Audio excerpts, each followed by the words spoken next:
Welcome back, man. Welcome back. Officially, back in the building doing the podcast and stuff. Big up to the big man himself, Jota as well, was laid to rest yesterday. So, condolences to the family again.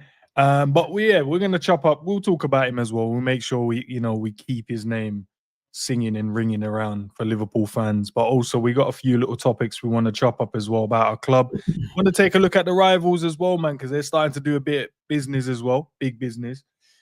Savage is in the building, Cav is in the cut, Zabiri's in the truck. Big up to the man them. Normally we do a mental health check-in, so we'll do that before we go.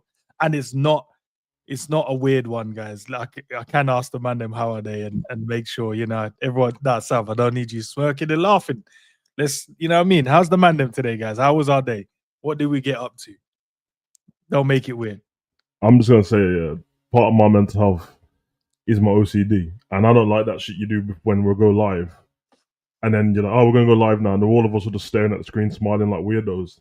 And then you just press it. Then there's a clip of us, and then it goes with the intro. But I don't like it, bro. But that's the first time I've done that one. Normally I bring us down, and then I bring. I don't like it, bro. All right. Next time I'll change it just for you, just for your. No. All right. That was just, you said I could. Can I express or no? No. Go on, express your feelings. That's what I was saying. I was just letting you know that it bothered me, bro. Yeah, my heart is still open on that. But I'm just letting you know. I don't like it.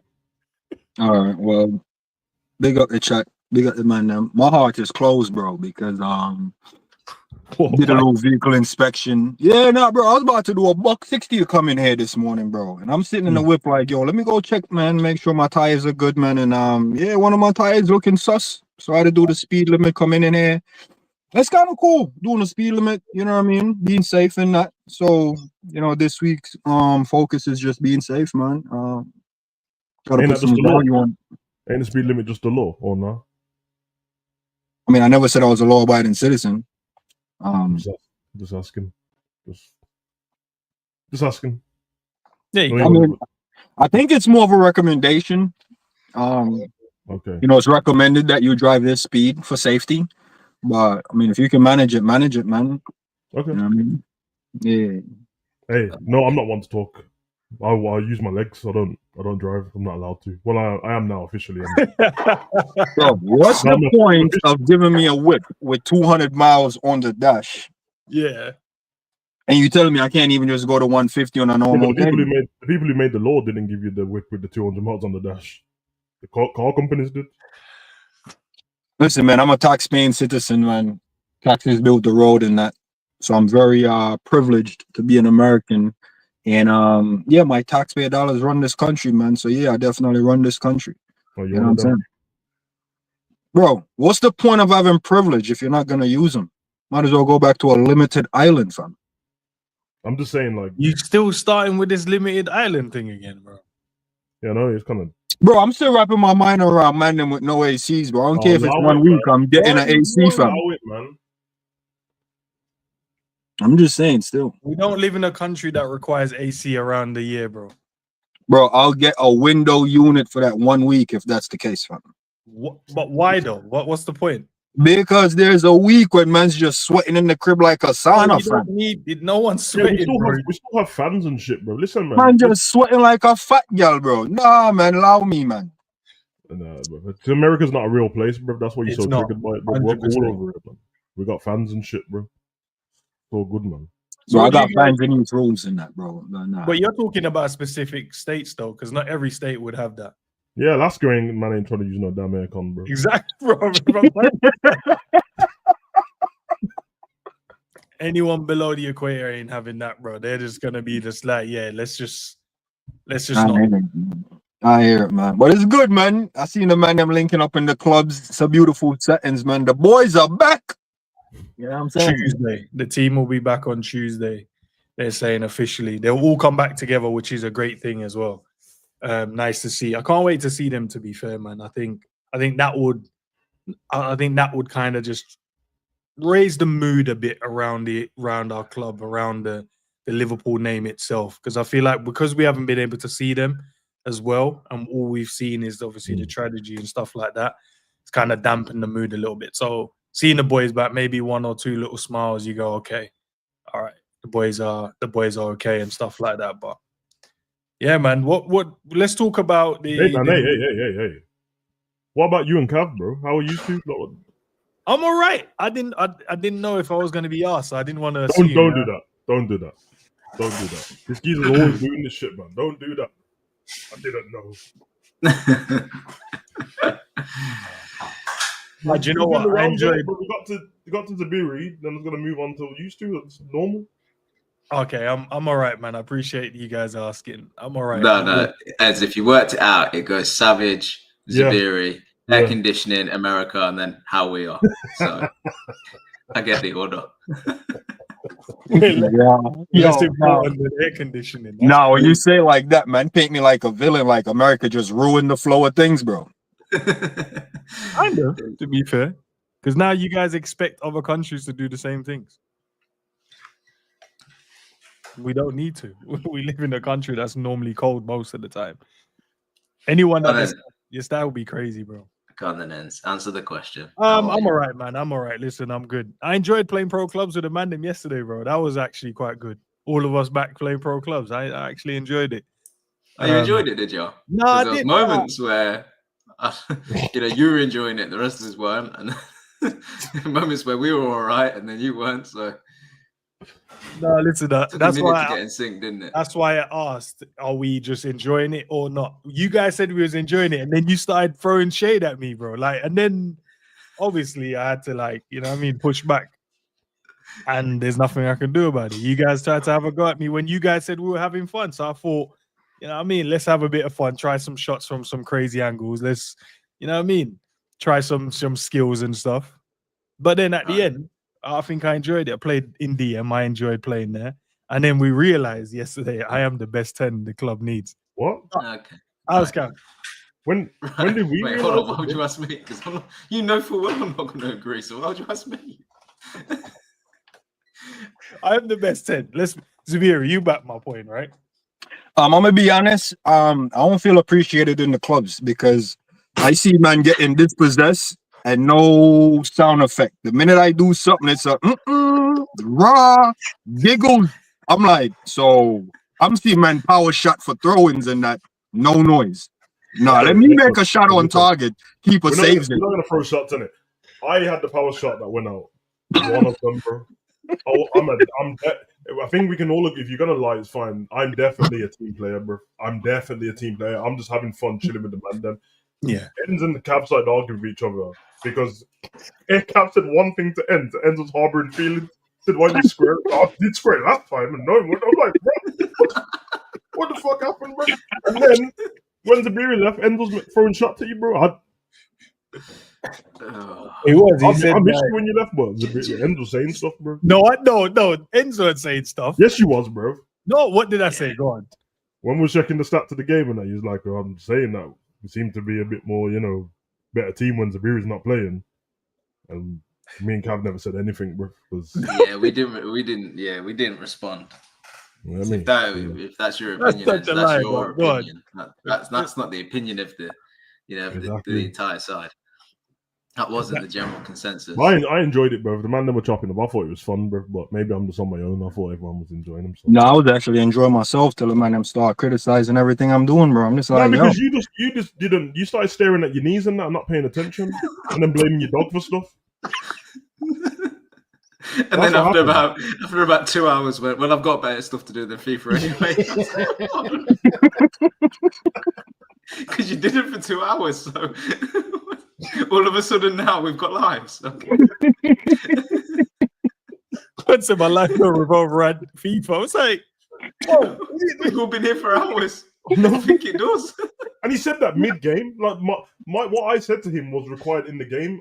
His player wasn't moving and was like, yo, Zabiri's like, my bad, bro, my bad. I'm just messaging somebody back. I was like, bro, just play the game, bro. So what do you want me to do? Not message them back? I got better stuff to do. Bro, you chose to play? Don't force you to play, bro. Oh, shit. Cav, how are you, though, before we start talking about the topics? Truthfully, yesterday was cool, man. We got some hours aside to chill together and play FIFA. That was good fun. But in and around that and prior, it's been tough. It's been tough because obviously Joe's passing out. I'm not going to shy away from it. I never thought that football,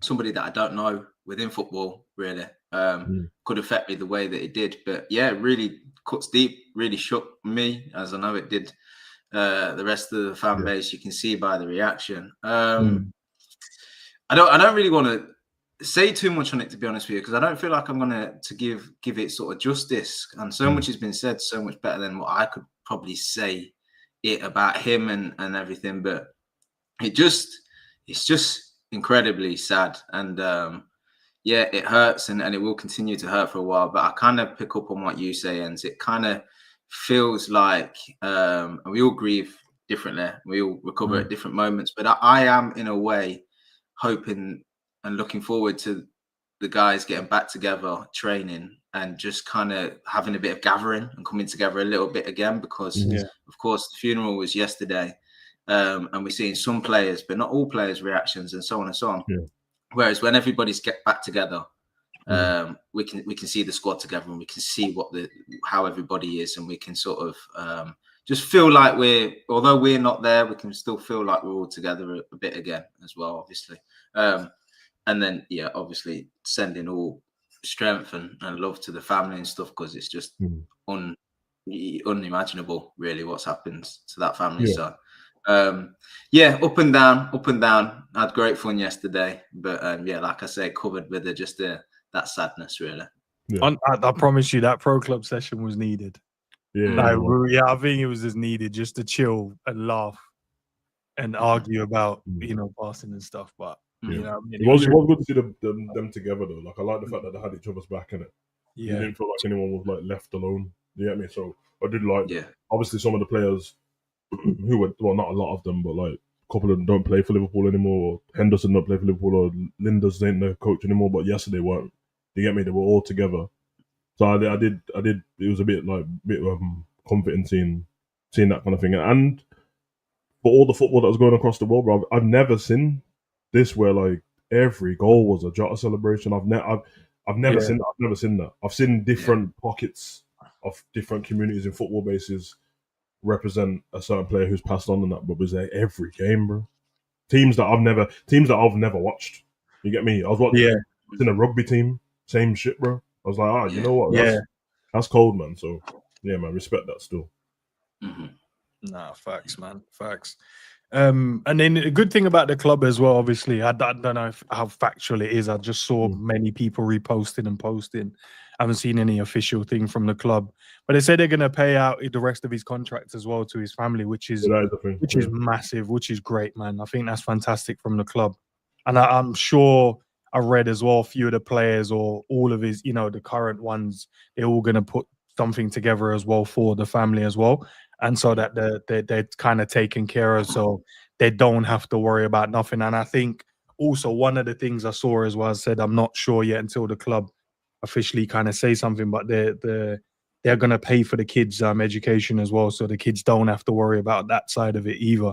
So I think from our club standpoint, man, I think, as we always say, man, that we support one of the best clubs, if not the best club in the world, and they're just taking care of business, man. Taking care of business, giving the players the extra time off, and they want to bring them all back together at the same time, so everyone can kind of grieve or deal with it together as well. Laugh, share some stories, a bit of banter between them as well, to kind of the ones that and where are there in terms of their grieving process as well. So I think the club is dealing with business as well, man. That's why I said I can't wait to kind of see the boys back together as well, and I think that will help our fan base as well, just to see the unity of the squad and the team and the gaffers and stuff like that, and all the new players coming in, and just having a bit more, uplift as much as they possibly can, the kind of aura around the club at the moment, because it's not fun at the moment, is it really? But obviously, it's a very weird space to be in. Yeah, a very weird space. It's even more like, listen, aside from football anyway, it's so strange, but the way the season's ended as well, there's half a benefit for the players that they're not in the middle of trying to work and stuff at the same time. But it's all weird because, like, not only is that going on, there's a transfer window going on, all that stuff and that. And obviously, naturally, everyone's going to have to talk about business at some point. And it's always I find it very strange. Nobody can do anything. I'm not blaming anyone. No one can do anything about it. was just It's a sad normal. reality of business, though, isn't Yeah, it? Sad. yeah. Things just move on. And also, he deserves his time, and of course, he's going to get that, and he's going to get his moment throughout Liverpool history now, because hopefully they'll retire the number. Hopefully they'll keep the shirt up in the dressing room. Yeah.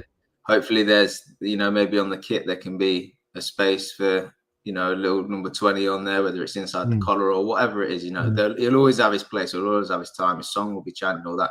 But like you say, Sav, there are also other people that work within this club that still have to do something, don't they? So the harsh reality is that we have to give him his time and what he deserves, but also, unfortunately, we need to do other things as well. So it just is what it is, unfortunately. But like you say, Jens, we all support the best club in the world, a special club, and I think in time, when a lot of sort of the pain passes, it will turn to something really quite special. It will be a real strength for us Liverpool fans, and they'll be able to sort of show what this club's about, and that what is shown will be act as a comfort to that family and act as a comfort to us fans and things as well. Like, the reason that we'll feel so passionately about our club and we feel like we are so different to everybody else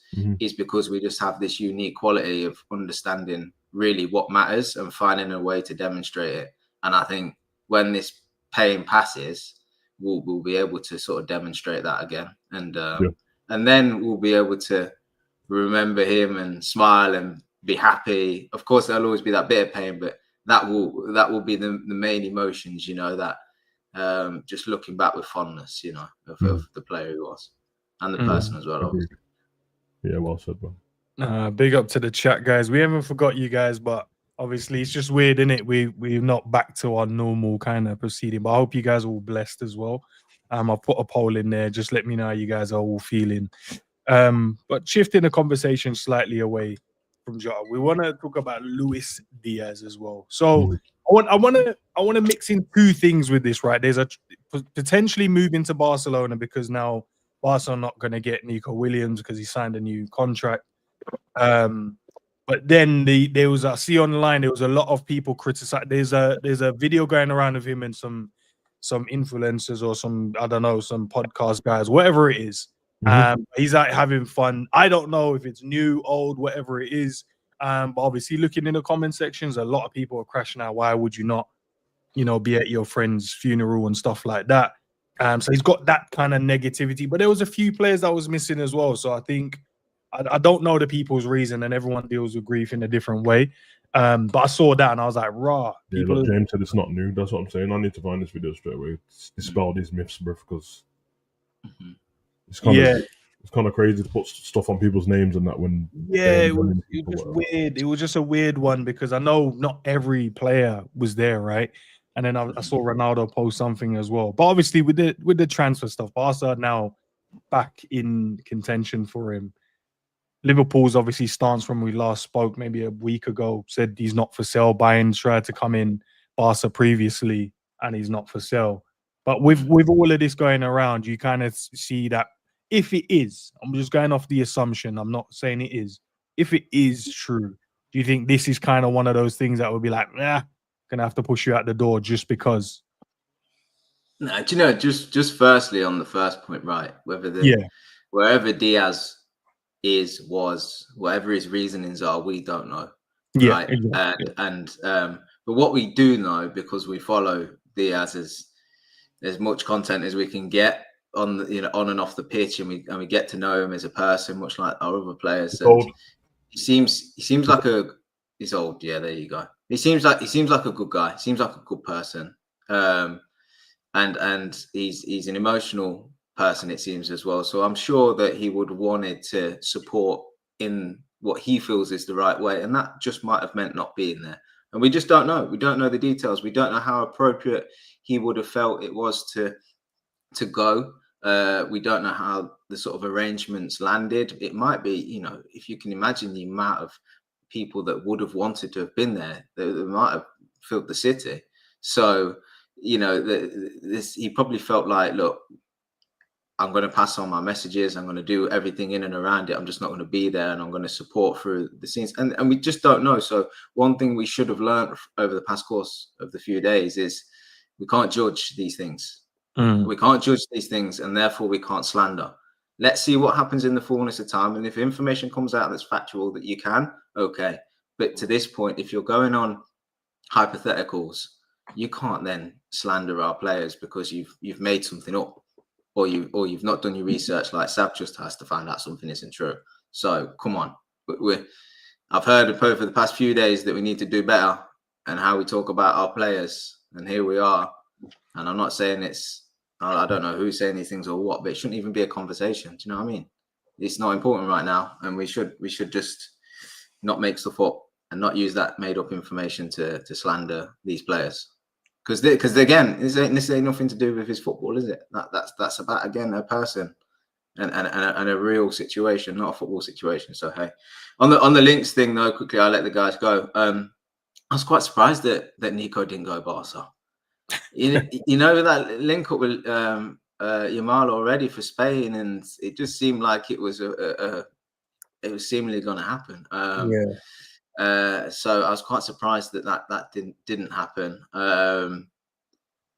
We've spoke about Diaz before. We've said it again. I think the best thing for us really is that he stays with us, and that we go ahead with him next season. But let's see. I'm still 50-50 on whether he stays or goes, to be honest with you. I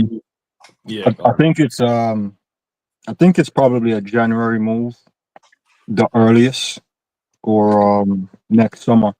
Yeah, I think he should stay. I don't want the fans to push him out. Can't tell me a man pass, and then all a man is looking is for the photo ops. Like, nah, man. Like, even when I pass, yeah, take a knee, moment of silence. That's it, man. You ain't got to come to the funeral and take pictures to show you was there. You know what I mean? That's not what it's really about. But for Diaz, I think he should stay. Who we should get, I don't think we need like a Diaz replacement.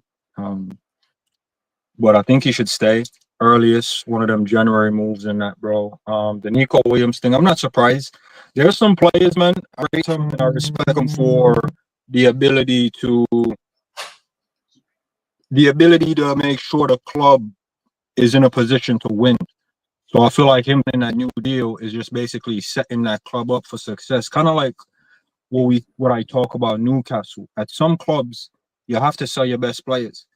But how you sell your best players determine how you push on or close the gap on the bigger teams.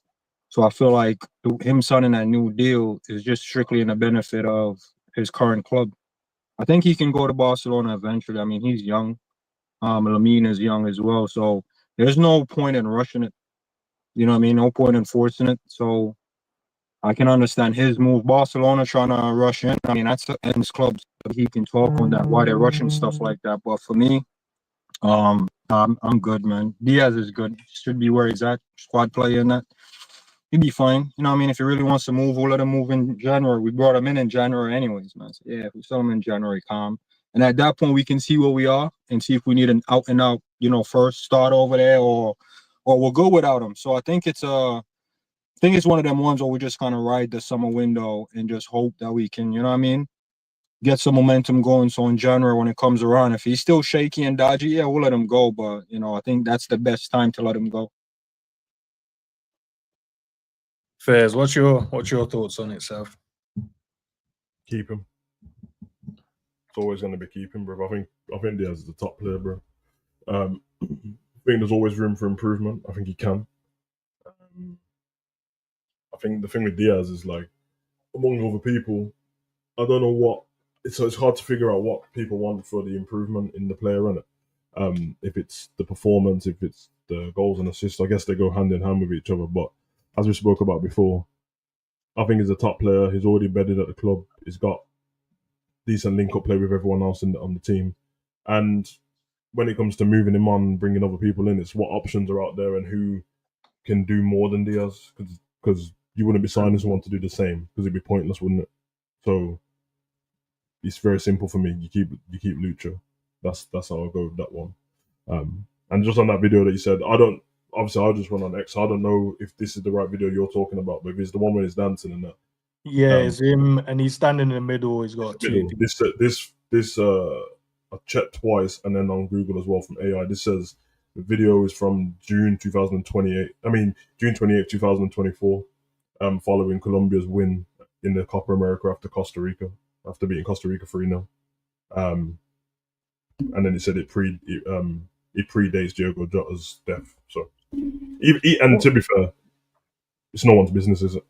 But yeah, why would someone just thought that they just throw that out there? Because I was just go in the comments just to see what the people are saying, just to kind of get the temperature and gauge, how people react over certain things. Yeah. And it was bad, bro. I ain't even gonna lie. It was mad. It was like I told you yesterday before. I didn't see this, but even without that,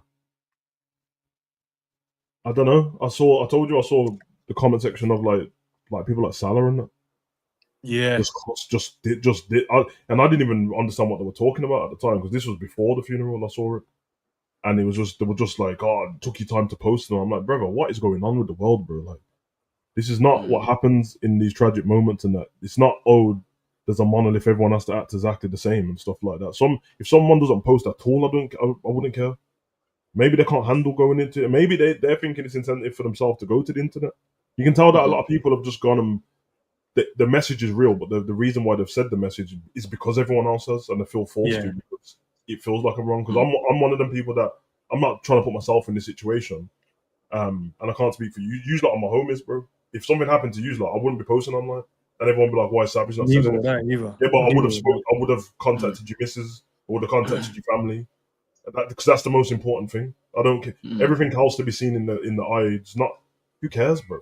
Yeah, it's true. It's not important, bro. So, yeah, man, I think people need to grow up a little bit, to be honest. It feels like everyone, not everyone, I don't want to put, tarnish everyone with the same brush sort of thing, but I feel like everyone wants to, or most people just wants to say, oh, yeah, you've done it now, so you get our approval that we now know you're grieving, or we now know you're upset by a situation, when it's not about what we think, about our own approvals, about did he go and speak to the family, which you would expect him to. Any of the players, they would have all contacted obviously his wife and make sure the family is good and stuff like that, and check in and whatever, and there's been continuous communication, and offer up support in terms of what can we do to lessen this burden that you're gonna have to uphold at the moment. So he doesn't need our approval online or in the world. It's just the family and his close people. That's it. That's all that matters. But for some reason, the world thinks that they need our approval. It's kind of what Cav said, isn't it? As soon as the tragedy happened, everyone's in a deep thought. This is what I'm always reluctant, because I don't like it. Everyone's in deep thought, and everyone seems to have an epiphany of how they should treat each other. And I'm always disappointed, because it doesn't last very long. And everyone's back to just dissing people. I'm like, these people that you're talking about are mourning the same person we are, and they're closer to him. And you've got an issue with the way they're dealing, and some people just can't win. Yeah, I mean, I saw the same thing with Ronaldo yesterday. Oh my God, this geezer couldn't turn up, and he must have said that listen, I'm not trying to make it a media frenzy, me turning up there. Oh, he's got an ego, and it's like, no, but the same thing his sister was talking about, that's the same thing what happened with his dad's funeral. He said people jumping over the wall and stuff like that because Ronaldo in it, and it's bad enough with his own family. He doesn't want to bring that. Oh no, you've got why would he have an ego going to a brethren's funeral? Come on, man, that's silly. You know what I mean? It's so dumb. Why is Salah not there? Why are you not? Brother, don't worry about that. There is brethren on it. There is friends. Don't worry about it. Grow up, man. Seriously. It's very silly. We say we talk a lot, don't we, about as well, you say it, Saf. When things like this happen, people start to ground themselves and get deep in thought and think about what's really important and all of that, right?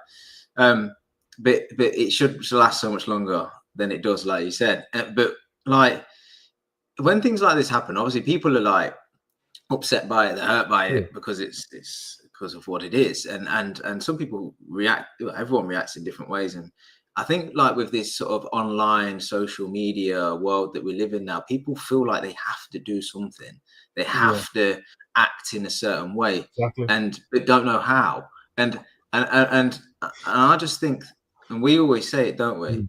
If you don't know how to do something, or you're not sure what to do, or anything like that, just do nothing Yeah. But if you're gonna do something, just make sure it's positive, and that's it. Doesn't affect anybody in any type of negative way. So if you feel like you want to put a post on there, fine. Just put a message that just sends a little bit of support. The more people that do that, the more traction it gets, the more that family will feel that warm support and embrace, because they'll be like, wow, look at how the world have reacted. And that is support. That is a little bit that you could do. All of this stuff about analyzing what everybody else is doing is not positive. That's not helpful in any way. So don't do it. Do you know what I mean? Just even spend looking your time and efforts on something else. It's even looking for people crying as well. I've seen that, like, people go, oh, that person is crying, he doesn't feel the same way, or that person is laughing or smiling too much. That means they don't feel you shouldn't be laughing. And I'm like, I don't get it, because in their head, most people, when things like this happen, I remember when, like, I'll talk about things that happen in my family, and I'm like, we celebrate the person. I was going to say that. Like, instead of, like, obviously we have there's a moment when you reflect, and you're gonna have that moment where you probably cry to yourself, or whatever. But then there's a moment, we call it in Jamaica a night. So they celebrate the life of that person. All the family, friends all get together, they drink, they eat, and we celebrate that person's life, because we know how much they mean to us. And we always have a saying, like, that person isn't gonna want you sitting around moping all day. Yeah. You know what I mean? They're not going to want you to sit around. They want you to enjoy your life and try and move forward as best as you can. So it's just weird, isn't it, that the online world just feels like we have to give them the validation, or else, if you're not crying, you're not upset. If you're smiling, it means you don't care. You don't turn up, it means you're this and you're that. When it's because when does it stop? When the trolls have had enough and they say, oh, now you can smile now. Seriously, when does it stop? Because when the season starts and one of our players scored, don't celebrate, because we're gonna be happy, bro. This is what I'm saying, bro. But they'll be ready to celebrate then, and then everyone else can. It's very weird, bro. And all these clips and pictures and all that stuff, it's not in the moment of them finding out what's happened to Jota, bro. Like, there has been a few days as well, bro. So like, the likelihood is they're trying to pull themselves together, and then you're just bringing them down, bro. But I don't know what they were like getting ready to leave the house, bro. Probably felt like shit, to be honest. Even in that moment of the yeah, bro, it's so weird, and that it's so. I seen that yesterday with Trent's interview, and it's like, oh, why is he? I don't know what it is. Seems like no emotion there. Okay, so I don't know what you want. What do you want him to do? Would it make you feel better if he cries? If he cries, they're gonna tell him that, like, yo, look at the crocodile tears and that you left. You're not even one of us. I don't get it, bro. Like, grow up, man. Seriously. How long was that interview? 3 minutes. A few minutes. 3 minutes. Yeah. 3 minutes. How much time's passed? Exactly. 72 hours, if not longer. And you're judging somebody off of a few minutes. Like, come on, like, it's crazy. It's crazy to me that we're just not learning. Do you know that's the thing? People make mistakes or whatnot, but you've got to learn from that. And I thought when this incident happened, much like others have happened before, I thought we were all going to be like, do you know what? Actually, we probably need to be less harsh on our players. Or we certainly need to make sure we remind ourselves, because if we slip up, I get it. We need to remind ourselves that we don't talk about these players personally. They're footballers. They do a job for our entertainment. We can talk about the football. We can criticize the football, but we never talk about them as people, because we don't know them. And you don't know what they do behind closed doors. You don't know what acts of kindness they have, how they make people feel around them. You don't know any of that. So yes, you can feel like you know these players, and to an extent you do. You get to know their personalities and stuff, but enjoy it. You have to have a moment's thought before you start criticizing people personally, because you simply don't know. You don't have the information. You don't have the facts. And who's to say, just to bring it back to Diaz, who's to say that he didn't do something that none of us have seen that offered some support to that family, to the Liverpool squad? They all talked to each other, got each other's numbers. I mean, who's to say that he didn't do something that just gave somebody in our squad or associated with Liverpool a bit of support? He's not done it he's probably not been seen by the fans, but that's not what is important. This is the thing, this is where we can't judge. But I don't understand these people that troll. I just don't get them. I don't get trolls in general. I don't know where they are in the world. I know they're probably in their bedrooms. That's why we can't see them. But like, I don't encounter them in everyday life. I don't understand these people. And that's the thing, I try and remain positive, man. I try to just focus, and I'm always going to try and do that going forward, focus more on the positives. But to be fair, like, I couldn't really dodge the comments because I'm expecting that all the nice comments to be at the top and nobody give much credence to this. But the reason why they're at the top is because there's loads of people adding stuff onto it. And I was like, damn, like, you like really can't have a day off, bro. Like, don't trolls have a day off, bro. Yeah. But, hey, man, it's what it is. At the end of the day, they're probably sad. So yeah, exactly. Just been a positive though, because I think we should share both sides. Is the footballing world and the Liverpool fans especially and stuff. Generally speaking, if we're not talking about the isolated incidences of people and trolls, generally has been amazing. You know, the support and everything that they've done. So fair play if you've been a part of that, you know, and done something positive. Because laying the flowers outside of Anfield, queuing up to sign the book and send a message. If you maybe done it online as well, if you've come online and you've said something or written something, some people are bloody poets. You know, like true artists come out in these moments, don't they? The way they say things. You know, fair play. One thing you know about our club, you're the other side of the story. You know, we already knew how good our club was, and that, but you think of like the isolation of like the last two months, 10 weeks, up and down as fuck, bro. Like, hopefully going forward, can our club just have a break? Please. Seriously, man. Please, man. Every time we have a high, we get hit with something else, bro. Like, we need a break, bro. And obviously, this is a human being, so I'm not being selfish when I talk about a club, but it's all involved. Like, brother, just man. Yeah, man. Hopefully, bro. We had that parade, and you had that idiot trying to run. That's what I'm saying. And then we're like, all right, you know, we didn't hear if anyone died or anything. So we're like, all right, thank God for that. And, you know, nothing's going to ruin what we're celebrating. And then we get hit with this. And then it's just like, oh my days, man. Like, it's just, and you know what, as well? That incident, and obviously the unfortunate passing of Jota, we didn't need these moments to prove anything to us either. No. You know, that's what I find so, not what I find so hard about Jota's passing, but one of the things I find so hard is I'm trying to, because naturally who I am as a person, I'm always positive. I try and learn from every experience, and I try and think, how do we support, how do we grow, how do we move forward? But I'm looking at this and thinking, I don't see any positive to this, because I already knew the footballing world was great when it needs to be. I already knew Liverpool fan base was great when it needed to be. I don't see why the higher power decided to take Jota away from us, because I've not learned anything here. I've not learned anything I didn't already know. Klopp said the same thing. There must have been a bigger reason. I'm with you on that one. There's no positive to take from it. No. There's really not. You can't spin this one at all, bro. So that is a bit of a.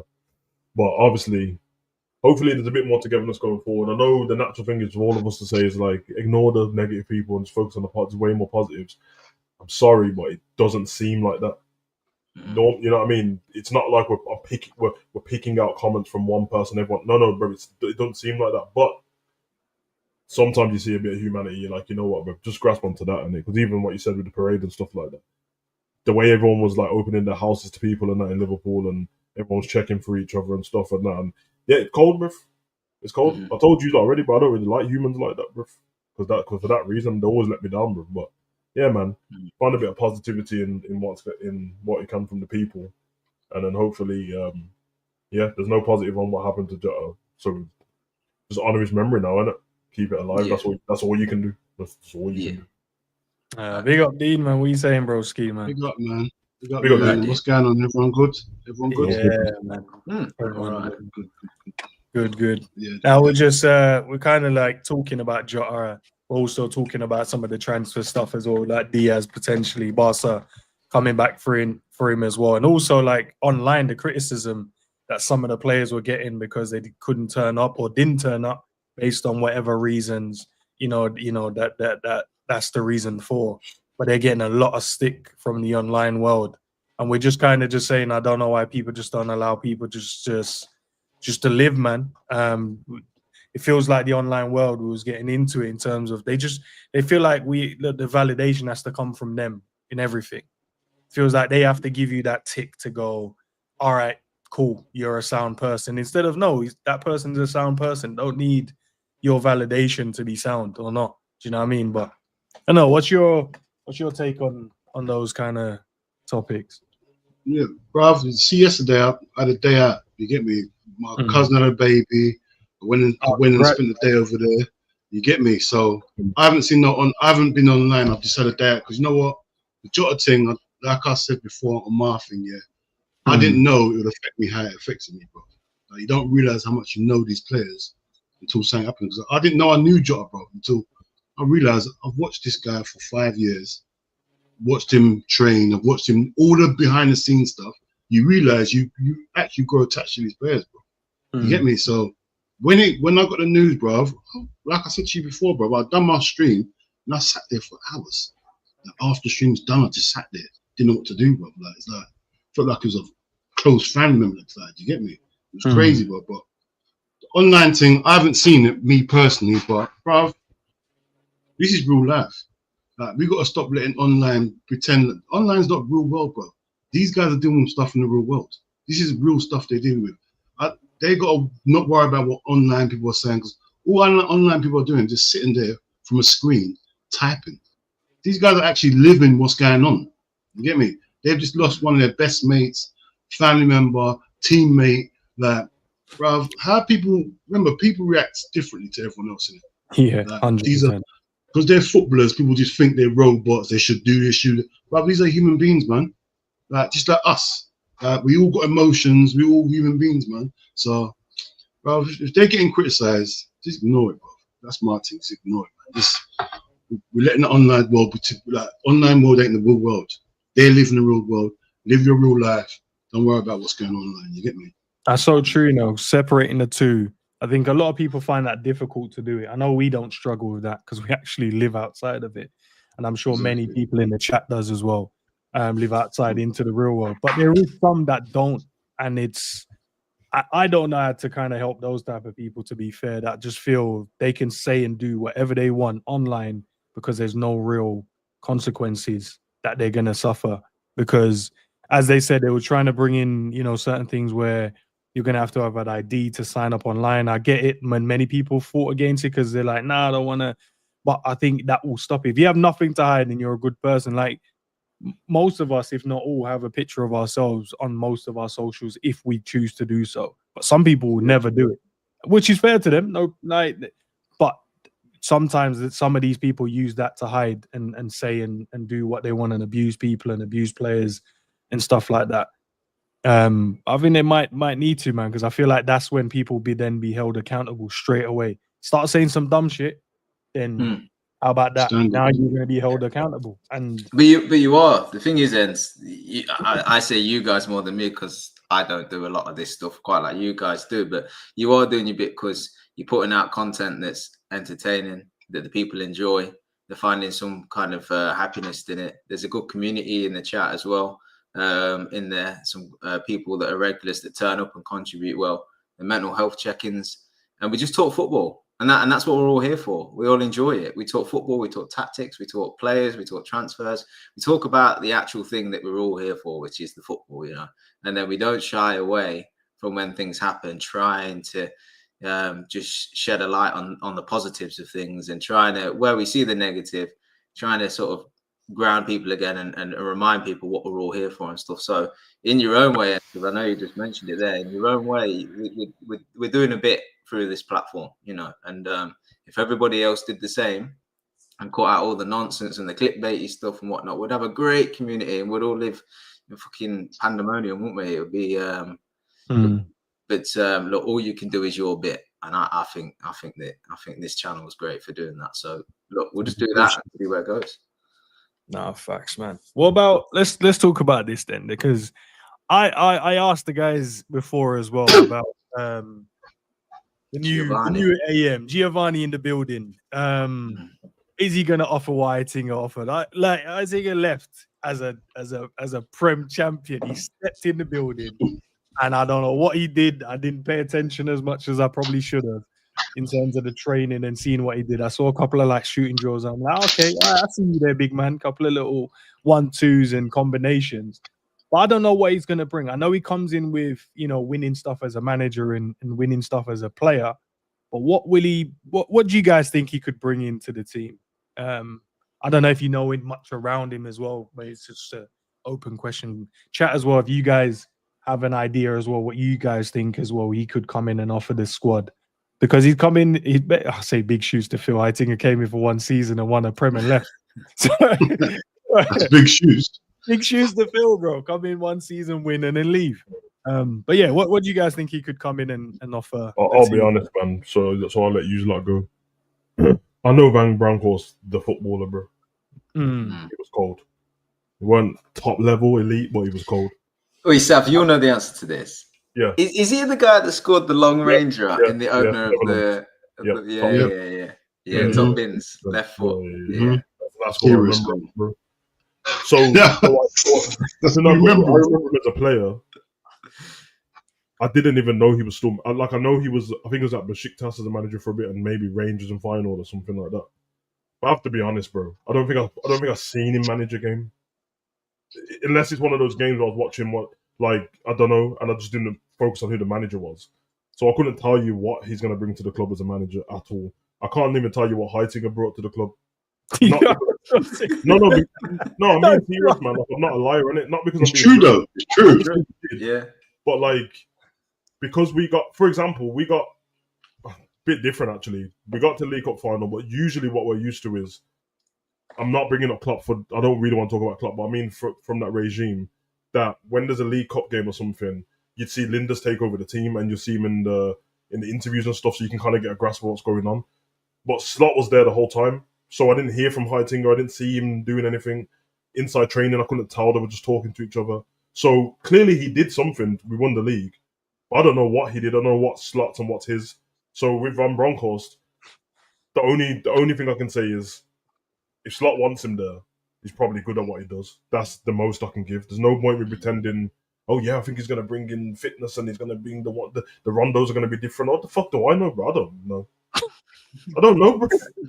No, do you know what? You make a good point, because there was a moment in the season. Didn't Heitinger get to manage a team, but then he had a red card? Or was it? Because I remember Arne Slot had missed games, because obviously he was. Yeah, he missed a game. Yeah, he did. So who took over the game? Was it like the third in command? Or was that small? Actually, no, he got booked as well. It was after the Everton game, innit? Chat, the reminder, someone ran the game for us. They weren't. What's the other geezer name? The little nut job, bro. It's just some next run. The one I'm on about, the small one is ready to scrap everyone, bro. He's always going off at the sideline, bro. Every decision we don't get, he's the first one off the bench. Yeah, man. But seriously though, and big up the chat as well, because I just seen that Nevermore said Heitinger helped grab with improvement. I'm not saying that you lot are wrong. All I'm saying is you obviously definitely know something I don't, bro. And I look for all Liverpool content. So if there's an interview with the players going, he helped me with this, I just don't know. I just don't know. And it's not a disrespectful thing. I don't know what the number 2 at Man City does either, bro. The little one who's always arguing with Pep. I don't know what he does. But I know that he must be good because Pep picked him, bro. You get me? When Arteta was there, I didn't know what Arteta done apart from move. He's always chewing Pep's ear off. When Pep sits down in the seat, Pep ignores him about half the time as well. This guy's constantly just in it. Constantly moaning. He talks to him like I'm convinced that Keezer's like Pep's uncle or something. He just give him a job. Yeah. Always costing him, bro. I don't know who he is, bro. But yeah, man, we got to use that though, and obviously we got to the people who know more than I do, bro. I just don't know, bro. I can't even lie, bro. Same as Savage, yeah. Even when we had Heitinger, yeah, like just same exactly what Savage did. I didn't know what was going on. I didn't know nothing about him. Obviously knew him as a player, but I didn't know what he brought to the club. We won the league. I didn't want nothing to change, because at the end of the day, we won the league. I don't want nothing to change. Obviously, I'm gonna give Van Bronckhorst a chance, because you get me. We ain't got no choice. As long as he carries on, I don't see no deviation, and we don't see no madness happen. I'm alright, because I don't know. Like Savage, I don't know what Heitinger done. I don't know what Van Bronckhorst. I don't know what none of these guys do. You get me? I can't lie here, sit here, pretend I've watched their stats and everything they do behind the scenes. I don't know, but I'm just hoping Klopp brought him for a reason. Klopp knows what he's doing here. I've got 100% faith in him. He's gained my faith. So whatever he wants, give him what he wants, and let's cook next season. You get me? Next season's just cooking season. That's how I see it. Yeah. I think we're all pretty confident now in like our club's recruitment of like backroom staff as well as players and stuff. Like whoever comes in, You know, Heitinga coming in at the time, we thought, well, you know, ex-Everton player, like, what's this going to add to us? And then he must have done something because we won a league, like you put, South. So we're at a point, a great point in with where we are with Liverpool, is that we just trust most things that they do because it seemingly just works out or doesn't disrupt or whatever it is. But as long as, and I don't think he's this type of character from what I know, as long as he's not on the sideline doing the whole Tyndall thing and like, you know, set piece, you know, the set piece coaches that are now become all the rage where they're getting their 5 minutes of camera time. Yeah, the Villa fragment. We don't need that. Fragment Villa. Oh, I don't want to see it. Yeah. I think what Klopp got so well is when he understood that what he wasn't good at, and he brought people in to sort of compensate, and it allowed people to sort of focus on individual tasks. We don't know that so much about Slot, but if he's a good coach, he'll recognise where his weaknesses are and compensate through staff acquisition. But one thing that's going to be key for Slot is I mean, obviously we don't know him, but looking at the way he works, he's quite attentive to detail. He's quite particular. I think we've seen that he is emotional, but he is quite ruthless as well. I don't know what his sort of interpersonal skills are going to be like and stuff, but one thing I do know is his assistant coach has definitely got to compliment him and what he's like as a coach. You can't have two cold people that, you know, what both of them are quite militant and both of them are quite black and white and both of them are OCD and this and that, because you need a little bit of balance, because like we've just said, these players are still people. Sometimes that might work for them, sometimes it won't. If they don't feel like they can approach Slot on certain tactics or things, you'd hope they'll feel more comfortable in raising it with Van Bronckhorst, because that's overall just going to allow the team to understand what they need to do. So I think the personality is quite key. And from what we know of him as a player, and what we've seen since then, I can see that side of things working. As far as what he's going to bring in terms of tactics and ideas, no idea. He's clearly got some and some that we think will work for Liverpool to be brought in. So let's see. See.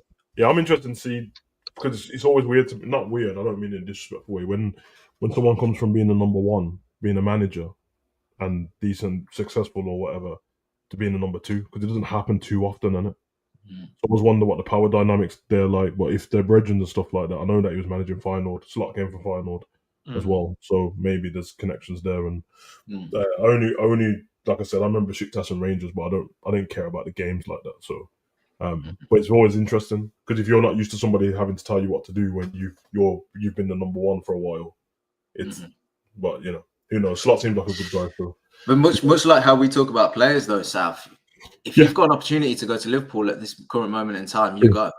Because you are going to win things. Your name's going to raise. You're going to learn. You're going to grow as an individual. You're going to be part of a great community. It's a great place to be at the moment. And if he aspires to be the number one manager in the future, riding the crest of this wave that Liverpool are currently on is not a bad move for him as well. So I'm pretty sure that he'll come in. I'm sure he won't be here for long, because number two is seemingly in and out the door quite quickly nowadays. And he'll come in, learn, be a part of hopefully what will be a successful few seasons, and then he'll be gone again. But I never recall number twos moving on so quick, but it feels like they're being given a lot of credit for a lot of team success. And then like other teams are thinking, right, we'll take a punt on you, more so than they ever did before. So it's just a role at a club that isn't held for long anymore. It seems, especially. Remember the old, when we were growing up, there was like quite a lot of old managers, even while we were young. But the old they were all old, didn't it? So the gap's a bit weird when it comes to managers. So it's like there's not many of them. So they move on quick from being number twos. A lot of them train when they do their badges and stuff like that. A lot of them are there together. So when opportunity comes up, bro, they're like, "Nah, I'd like to use part of my coaching stuff." And it's what you said. It's like, do I try and get like a young Scunthorpe and that, or do I just get to the Prem with the guy that I did this with and that, learn from him, work together, and then move on? And then it seems to be the wave now. All of that, we had Pardew and all them kind of people, and them guys were decent age when we was growing up. They're in their 40s and stuff, just finished playing football. But now, there's the ones who are in their 50s, and then there's the odd couple who are old, like Roy Hodgson's age, and that's it. They've all stopped now. Yeah, so it's a crazy thing. Like, you'd struggle to find a person whose ambition is to be an assistant manager. They'll all aspire to be managers. Or the first team coach. None of them are going to aspire to get to number 2 and stop there, are they? You know what happens though, I reckon, with some people, just based on their personality, it's what you said. It's coaching, number 2, move up, become a manager. But if you're number 2 for long enough and you see the pressure what the main guy goes through, he's the one getting fired and that all the time. I'm like, hold on a minute, bro. I get millions a year as well. It's not as many as him, but I'm also not losing my job and moving my family so often, so I might just stay here still. Well, number 2. Stay here, yeah. Although fucking some of the payouts that these managers getting sacked get, I might go there to get sacked. Yeah. Imagine imagine if you're number 2 where the main guy, he listens to you and then he just ignores everything you said, and you know he's about to get sacked because you're watching social media like, yeah, it's on his way out. You'd hate this guy, wouldn't you? You're like, bro, my kids are gonna have to move school because of you, bro. Because I'm not staying in this godforsaken city when you're gone. Like, I'm not staying in Burnley, bro. My kids in the park when I come from Medellin, bro. I'm waiting for that striker. Big up to Liz as well. So need some tea and honey. Oh, no. You're looking Thanks, Liz. Appreciate it, Liz. This is a great one as well. From Red Phantom as well. It says, how do Liverpool move in the transfer window now, considering everything that's happened? Big up. Appreciate the super chat, by the way. So I'll leave it on screen, guys. For me personally, I'll start off with, I think we have to just wait and see what Liverpool do in it. I think Liverpool has to kind of give us, I think once Liverpool get the boys back in and then we start shifting, not going away from Jota, but we shift the conversation about how we look to go in the season. I think that's when everyone's going to try and figure out what's the best solution as a team, as a club, to move in the right direction. So, I think we just have to kind of wait just to see what the club is going to do. And I don't think you'll see that probably until the boys are back, maybe a day or 2 after. So I think everything that we potentially had working on or cooking up in terms of the window, for the squad or maybe outgoings and income, I think that's definitely been put on hold now. So we have to wait. I think just wait for the boys to be back in there. We can have a better understanding of what we're gonna do. I don't know what you guys think. Yeah, agree. I personally think, I know it's harsh, but football don't stop for no one. I hear it. I know it is. I know it's so harsh, but listen, we're all affected by Jota, but the other teams ain't stopping. So really, we got to think about football now, and we can't stop because no one around us is going to stop. If we slow down, that can give them the opportunity to go past us, and we can't afford that in the position we are. And Jota won't want that to happen, bro. He would want us to carry on like how we should be carrying on. So we knew we needed a striker already. Jota's not here now. Nunes is out the door. We need to go and get a striker. And this is why there's businessmen behind the scenes, because they can make these cold decisions. You get me? Like, no matter what's going on, we need this happening. You get me? Business has got to run. Yeah. I hear it. Like, we've got to have the grieving period, but the people behind the scenes have still got to do their jobs. We can't stand still. We can't. Yeah, that's my opinion. Yeah, big up to them people, and this is where I will praise them, and having to deal with that stuff while they're still to grieving, and they have to. Yeah, I rate them for that still. But it is an awkward situation. That's why I mentioned the transfer window earlier, because it's the one area where everyone was talking about before the tragedy. Yeah, and I'll just be honest, a lot of people wanted to move Jota on as a striker at the time, and Nunes.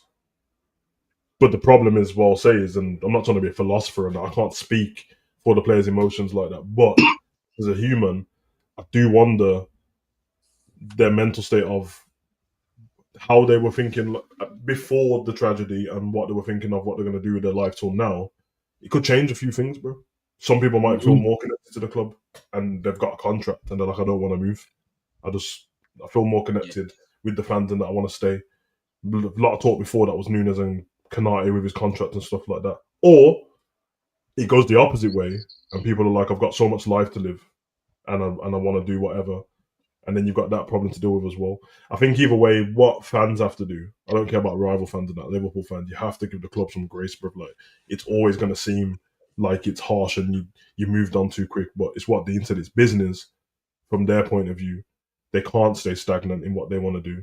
And even waiting longer than you wanted to means that there's the opportunity to buy whoever you was going to buy will pass you by, and it like it's the transfer window's open. You've seen what Arsenal are doing today. You've seen Man U's got the one and got Cunha and all that stuff, and Man City got their players. So it's an awkward one, but it has to be done. But it's just very interesting to see how it gets done and stuff like that. But obviously, yeah, give them some grace. But I won't be harsh. Do you think? Sorry. Do you think this will push us in a corner where we do something like see the Isaac deal? I've never thought we'd get him in the first place. Do you think this will push us into a corner where we say, you know what, go and get Isaac? Because you know what, Jota's gone now. We need a proper striker now. Like before, we could have dealt with because we're gonna have Jota's backup. That's what I thought we was gonna have when Nunes was gone. Now they might have to go and get a real gunslinger now. Not just a project striker. You get me? They might have to get a real striker. Do you think that'll push them in a corner where they have to go for someone like that, or do you think it'll be business as usual? Go and get Ekatike or something like that. What do you think? Do you know what I think? I think kind of Sav put it the right way. Is what Liverpool. Well, actually, the point that you made, Enz, and the point that Savage made, I'll try to combine because I think you addressed the key parts. We have to wait and see what Liverpool do. Yeah. How Liverpool control the entire business. They control the entire future of the club, and that in turn controls people's happiness and buy-in and everything else like that. And then what we have to do is separate Jota with football moving forward and the club moving forward. And by that, I mean, we have to reassess what the current squad looks like, what its state of mind is, what its ambition is, how we're going to galvanize them, how we're going to motivate them, everything like that. And then the conclusion of that has got to be, is that enough to win what we want to win? If it's not, we need to add to that. Okay. And if some players don't want to be here for whatever reason, of course they need to move on in the same way that you would treat any transfer window, right? And obviously there's now we know that we needed to strengthen up top, but alongside that, and the two things shouldn't cross over, is we give Jota his time, his attention, and his moment underneath the institution of Liverpool as well. And this is where I'll come back to it, Liverpool control this. Liverpool make sure that if they're going to sign a player, that the media coverage, the post that's put, the words they choose, the filming that they do, the date of the announcement, everything is done so respectfully that it doesn't overlap.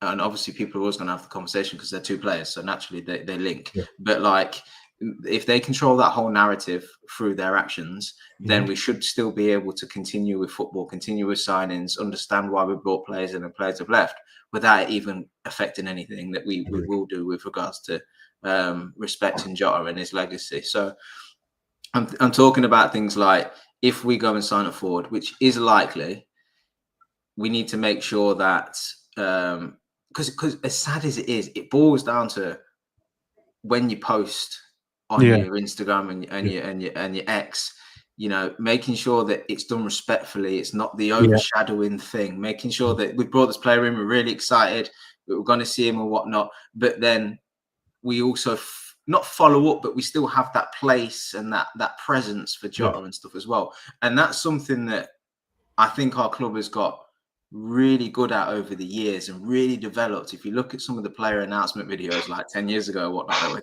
terrible. And their handling of this stuff was terrible. But actually, we have really good psychologists involved with the club now, it seems. Really good people that understand social values and morals, and the way that this ties into media posts and stuff is really brilliant. And I actually think that we'll be fine in this respect. But one thing we can't do as fans is overlap the two things.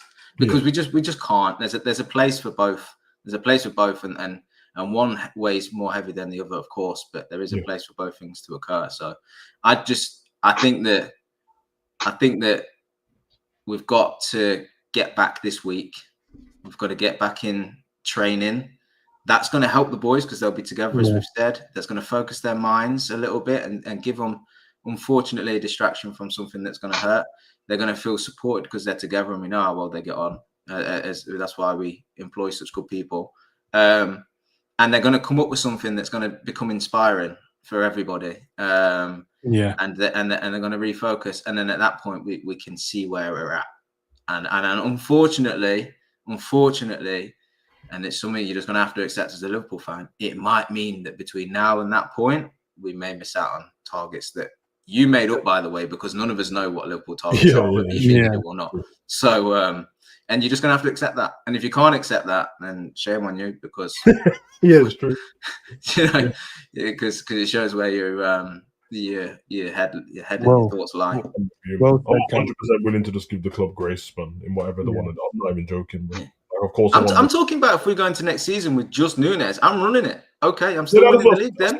I said it to Ends the other day, but like, honestly, these are like unprecedented situations, bro, and I can't be just not human when this is going on, innit? So I'm just down with whatever they're gonna do to give them that grace, man. Fucking hell, like, let them live. Yeah.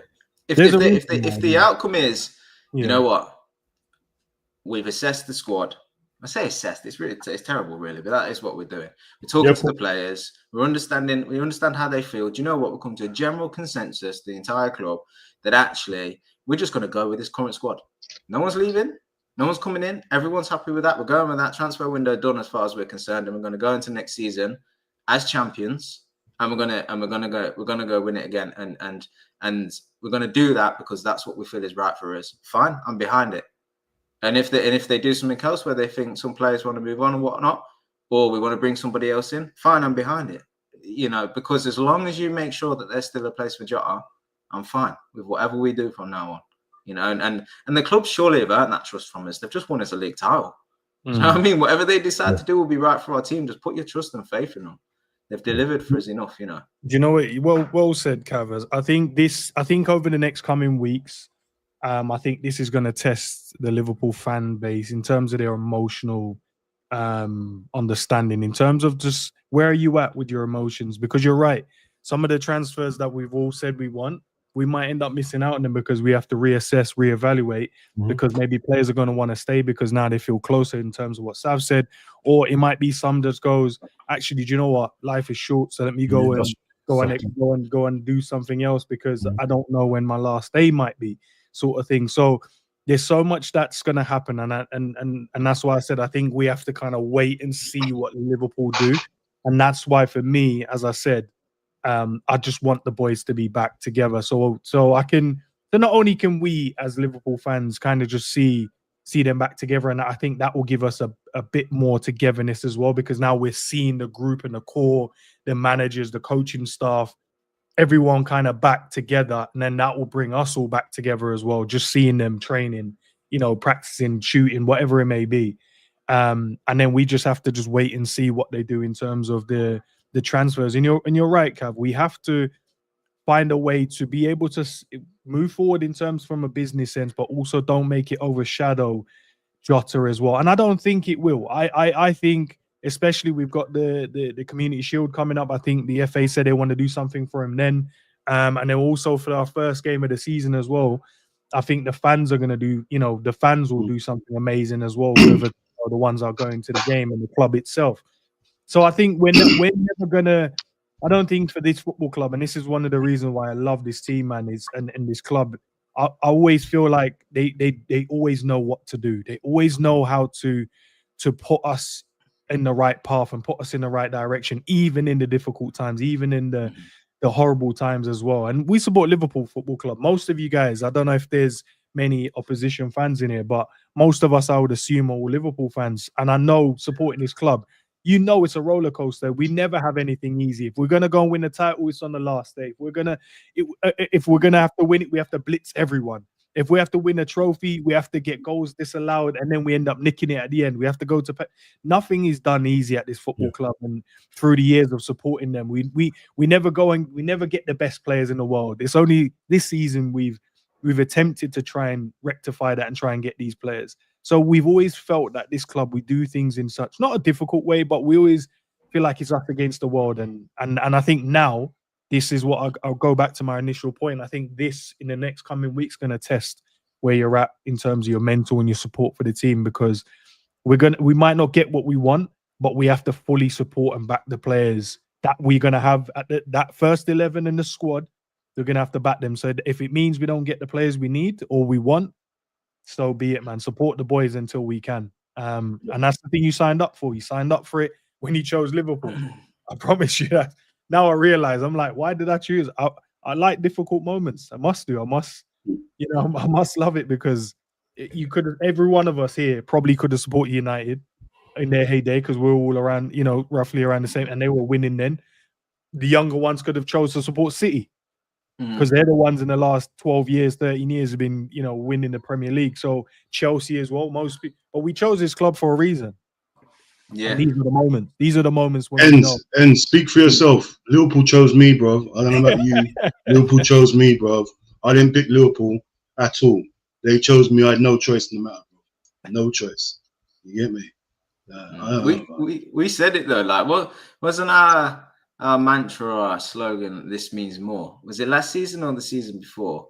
And if you're a Liverpool fan, you get it. We're not Man City. We're not Chelsea. We're not Real Madrid signing Galacticos and stuff. We work, like you say, and we work hard for what we've got, and we make sure that we don't lose sight of what's important along the way.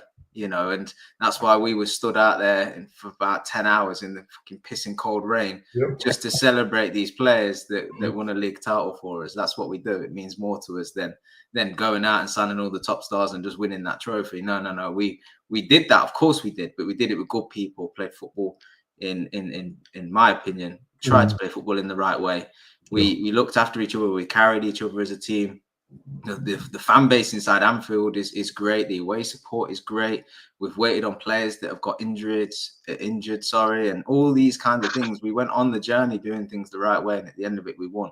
That's why it meant more to us, and that's why we're willing to stand out there in the pissing cold rain to just see it. It's just see 20 seconds of the team holding the trophy. That's it, and now's the time. Now's the time to home in on it. Do you know what I mean? If you're a Liverpool fan and you're involved in social media, content creation, you go to the games, whatever it is, you talk about your team to your mates, rival fans, big them up, support them, do everything you can, because if you do that, the current people that are involved with Liverpool can win every trophy next season. That's what we're capable of. The footballing ability is there. It will be everything else around it and circumstance that means whether we achieve that or not. And I know full well, we've always done it. We've always said it, Anfield nights, under the lights, Champions League, all these things. When you get the fans on board and we're fighting for something more, and we've got a deeper connection with our team than other fans do, with the footballing ability that's there, Virgil, Salah, Ali, Mac, Florian Wirtz, all these guys, you're telling me we can't go and win another league title next season? Of course we can. We don't need recruitment for that. So do you know what? I can't wait for them to get back this week, and I'm looking forward to the season starting, because we're ready to fight. We're ready to go for it again. Like we were this time last season, we were excited. Now we're geared up. We're ready. Yeah. Now listen, no fucking way I could have supported any Manchester team. I hear it. Oh, like we got covered in swearing speech, though. You know what I mean? Martin Luther covering that, bro. I hear it still. I'm ready. We're on it, man. Hey, if you're given power and strength, you should use it, man. Just use it. You be giving them Wolf of Wall Street thing in speeches at work, innit? Yeah, you already know me. You know. Why are you leaving? And they always said, "I wish you'd leave, please. I'm just trying to ease into my morning." But yeah, that's me. I'm up early. I drive to work. It takes me 45 minutes, and I know I've got a team and a business to run. I'm waking up as I'm driving. The minute I get in, them doing right. What we doing? What we doing then? I don't care how shit your weekend was. Let's move that conversation. And you know it, bro. Man was sat at the boardroom on his own, bro. The man said, "Fuck this, dude. I'm having too much fun," and he just left. Hey, it's out just in case one of the employees are watching. I'd be with him, bro. He's still, man. Big on him. It's one or two of you that can go, but please.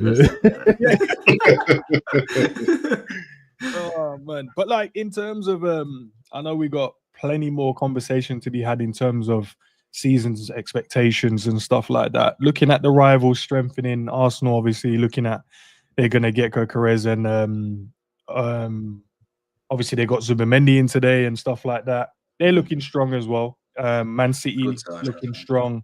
Man United ain't really done nothing. Chelsea looking strong as well. Are they going to be one of those dark horses as well in terms of, because they're signing some good players as well. I know they've done this in the past and really never really been able to knit it all together and get the best out the whole entire team. But I feel like there will be a moment when they do. I think for us, we have to be near to perfect if we really want to achieve some stuff this season, because each team are going to be strong. They're going to want to win. They're going to have a bit of desire as well in it, because we're at the top. They want to take us off the top. So they're going to do everything they possibly can to get that done. But yeah, I think they're all in a good space. What do you think about the other teams as well, like United and Spurs? I saw Kudus said he only wants to go to Spurs as well. I was just literally scrolling, and I saw it pop up saying he wants to go there. I don't know, man. That's a dead move, man. We should have probably try and get him as well. Who ran the bro? Like, ain't this Kudus and that, because that's the guy I wanted at Liverpool, bro. But who ran the ambitions of going to Spurs, bro? I don't know. Like, I promise you, never been spoken before. I know. I only want Spurs. Even Spurs is crazy. Yeah, even all the kids and that who were Spurs fans and that, they all still end up at Arsenal. They know where the bread's buttered and that. Like, yeah, I'm a Spurs fan and that, but I don't aspire to play for Spurs. Yeah, he says Kudus only wants to join Tottenham this summer window. Kudus said yes to Spurs project, and club-to-club talks will continue after 50 million bid was rejected. So yeah, am I tripping or something? Does Spurs have a manager? Yeah, Thomas Frank. Yeah, Frank. Yeah. Okay. Yeah. I forgot. In my head, I was like, Postecoglou got sacked in that. Yeah, Thomas Frank. Okay. All he's done is got Kudus to replace his Mbeumo. That's what he's done. That's mad. Yeah, which might be good. Well, he'll be a good acquisition for Spurs, and I think Thomas Frank will be as well. I'd have to think a little bit more where I expect Spurs to finish, but look, if they get him, he's a good signing. I'm not too sure how old he is now. Is he 24, 25-ish? I remember making that up. I think 23, 24. He's young, man. Still young. Well, young as young can be, but yeah, he's still. I don't expect him to finish where they did last season, which was like 16th or something. So hopefully, I don't expect that to happen. But yeah, I just don't know why. Hey man, who knows? 16's crazy. 16's crazy. 17. We're going too far. 17. Oh, 17th and 17th and still got Champions League football, bro. 17th and got Champions League football. Yeah, like, they won the Europa League and the game's gone, bro. I'm telling you. 17th. That's mad. Can you guys hear that? No, can we? Hear what? Can you hear the thunder? Thunder? Where are you? Nice rain. Clear skies outside. Okay, yeah, don't worry. Guys here. We'll send it to you guys soon. Don't worry.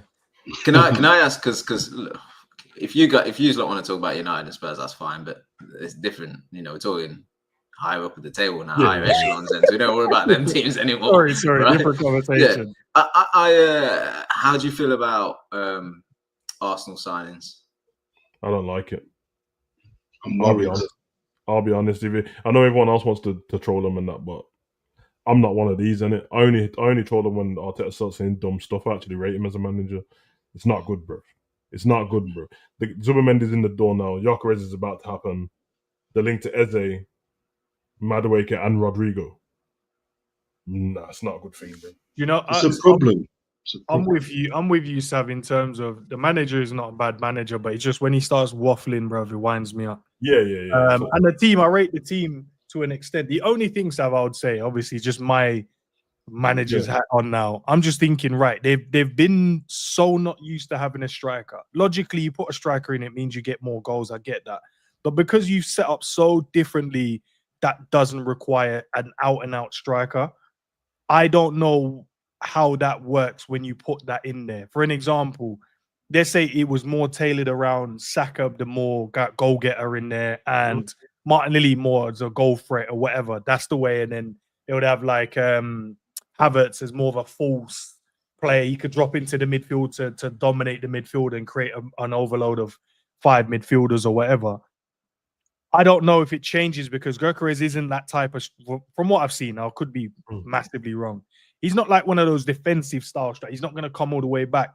So does that free up a bit more space? If he's the one they look into to play the ball into more, does that change Saka's playing style as well? Does a bit of cohesion needs to happen? Do you know what I mean? So I feel like even though it makes perfect sense of what you're saying, I'm just thinking from my thinking hat on.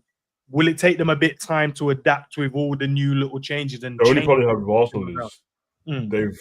the last pre-season they've played 3 different ways, which means he can go back to what he was doing before.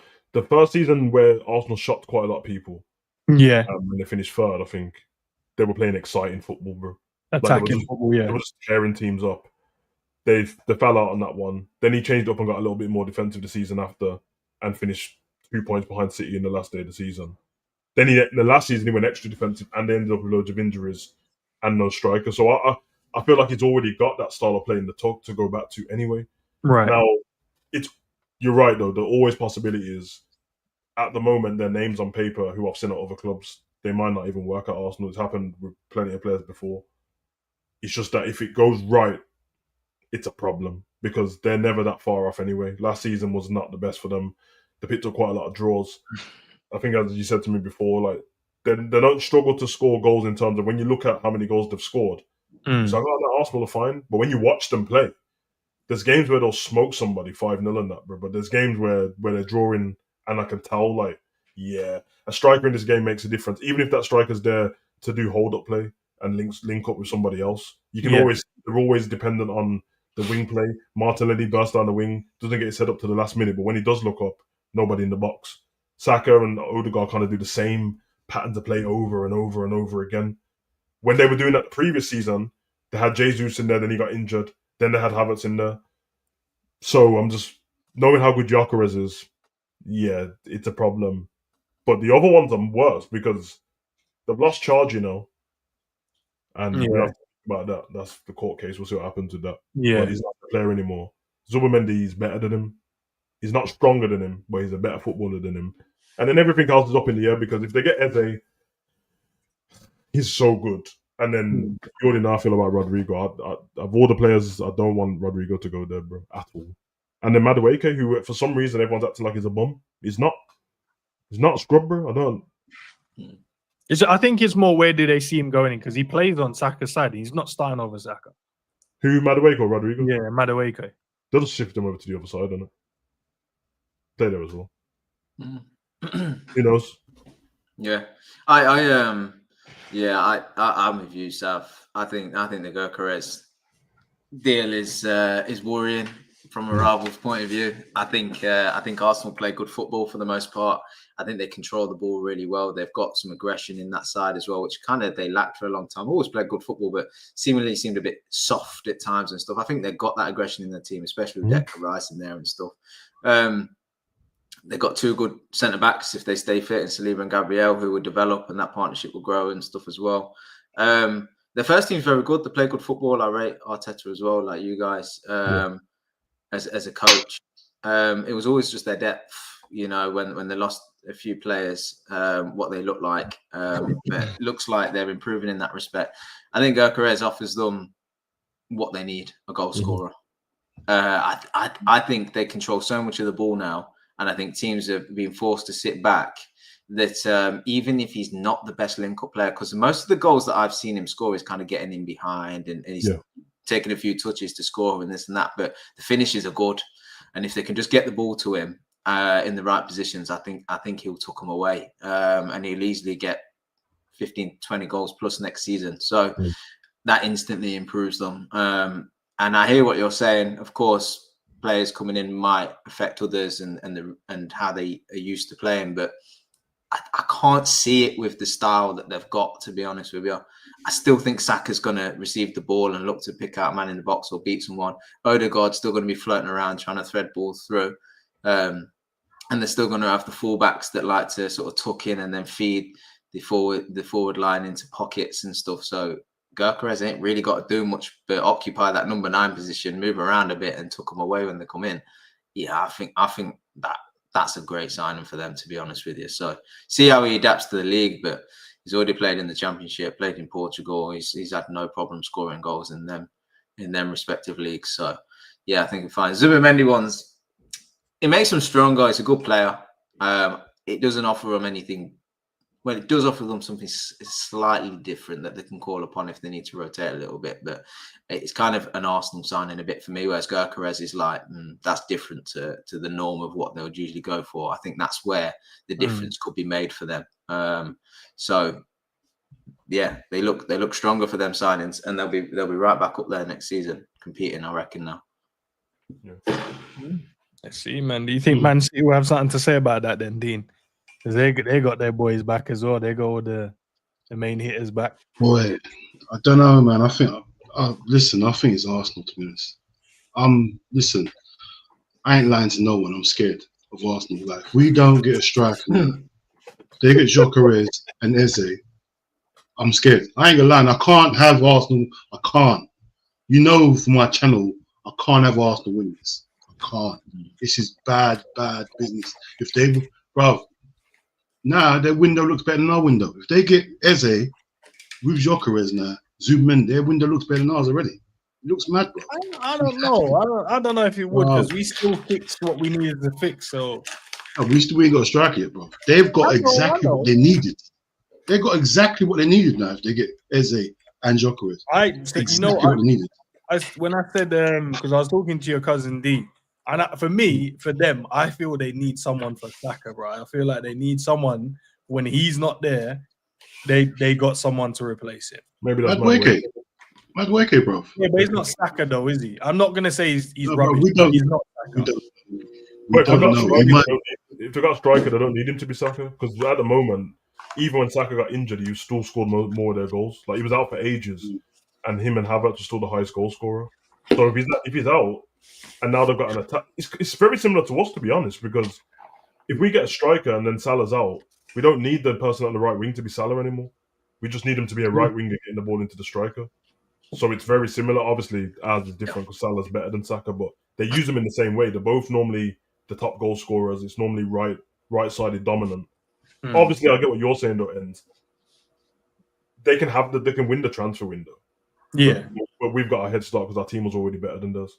So we've added to that as well. So I do agree with you that whether they end up having, I don't care about winning the transfer window. They can have that. Our team's already better than them. It's just that I think that they've got. What I think with Arsenal is they've definitely got a solid foundation. Just take the back four and a decent goalkeeper. They're solid when it comes to that. I think before they were struggling when it came to left and right back, but now, man, they just keep signing defenders who can play in every position, bro. So they're all right with that, and they're all right with their midfield as well. But it's their biggest problem is rotation with their team, and their depth is normally rubbish.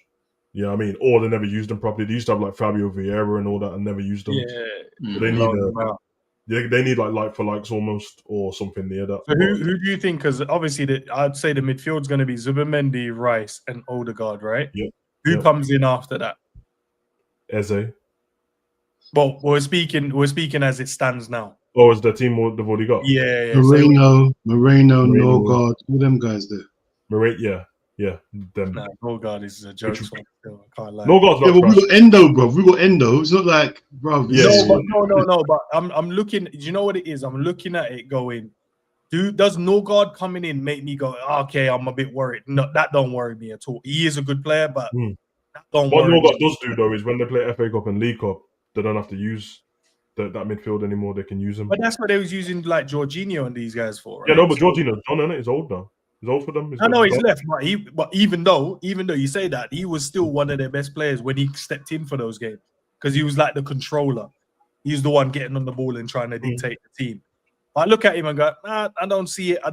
Top player, but I'm like, that don't scare me. I don't. If they still Norgard doesn't scare me at all. I just think he's a good player. And then who's the other one? He said Moreno. Yeah, he's a good player, but I don't know. Is he a better striker than he is a midfielder right now? Probably a striker, bro.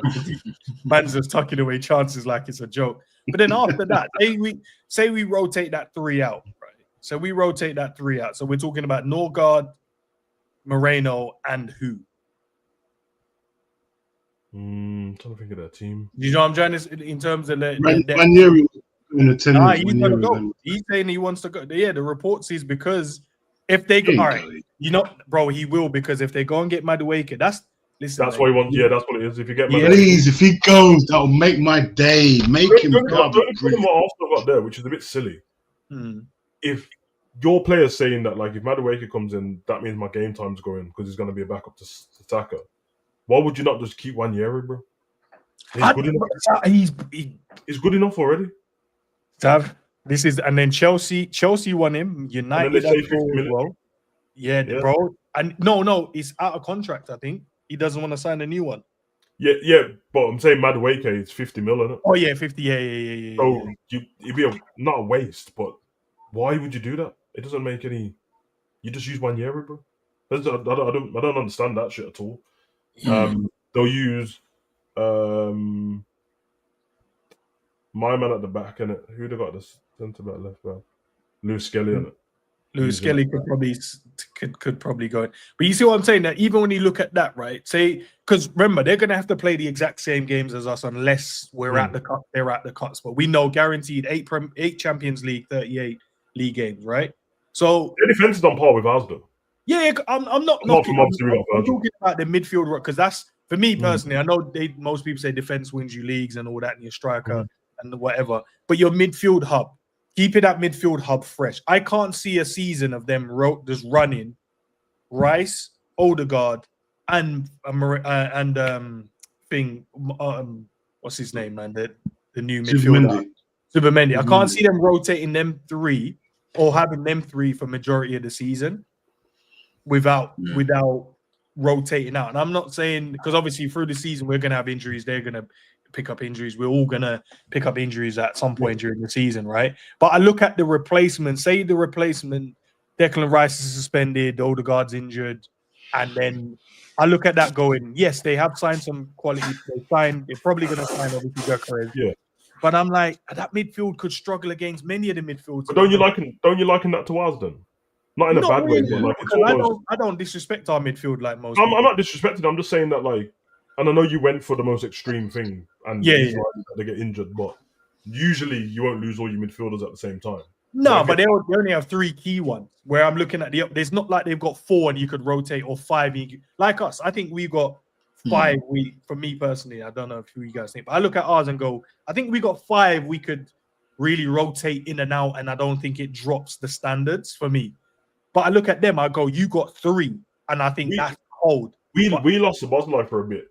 Well, Slot changed him, and we look completely different. That's what I'm saying. Like, it's probably just the cohesion in the midfield more than the actual. I get what you're saying though, and at the moment we can only go off how we're thinking because we don't know how they're going to play. Yeah, on paper it doesn't look like that great.